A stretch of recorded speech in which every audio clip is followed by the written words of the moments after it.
Hey Promise family, my name is Michael and I wanted to share with you my testimony. So when I was 13, I started my first high school wrestling season and I did not know it at the time, but God was about to teach me life-changing lessons, and not just about wrestling, but about Him. See, I was born asthmatic. Every year I ended up in the ER, completely unable to breathe, had pneumonia so many times, and I relied on my inhaler like it was a lifeline. But I had big dreams, and I wasn't about to let asthma hold me back. Especially, I love sports so much, so I was never gonna allow that to hold me back from pursuing the things that I love. That first season, I needed to drop from 158 pounds to wrestle at 130. So I started fasting, not for spiritual reasons, but to make weight. And yeah, if you've ever been in a Hispanic household, you already know how tough that was, giving up my mom's arroz con pollo and all those carbs. They all had to be gone, so that was tough. But I was constantly running in a sauna suit, eating 1 or 2 meals a day, dealing with constant hunger pains. And I thought I was suffering for wrestling, but God was quietly working in me. One practice, my coach, he had pulled me to the side after I kept stopping to use my inhaler.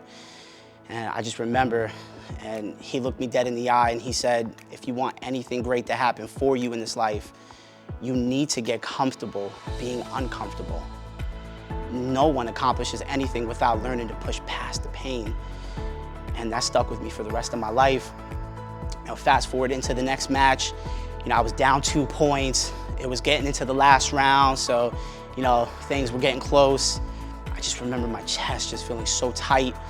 I felt like I couldn't breathe. I was gasping for air, and everything in me wanted me to grab that inhaler.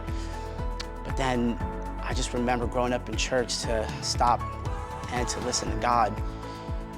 And I just remember hearing this voice that just says, just ask me and I'll do it for you. So I stood on the side of the mat and I just remember real quickly, I started praying to God. I said, God, give me the strength to finish. I don't want to quit. And just like that, I just decided to stand up. I took a deep breath, and it was one that I didn't have in years. I actually went back into the match, I won the match, and from that day on, I never needed my inhaler again. Looking back, God just wasn't teaching me how to wrestle. He was teaching me how to rely on Him. Wrestling taught me discipline, it taught me resilience, but it also taught me a biblical truth.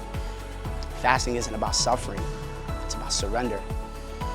And just like in 1 Corinthians 9:27, where Paul talks about disciplining his body and bringing it under control, wrestling taught me that same principle.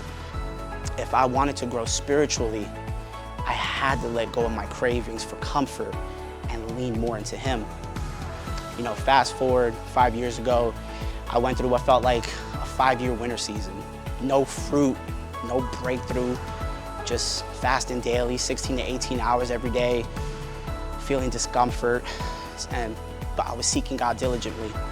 Little did I know though, He was breaking generational curse, preparing me for blessings I couldn't imagine.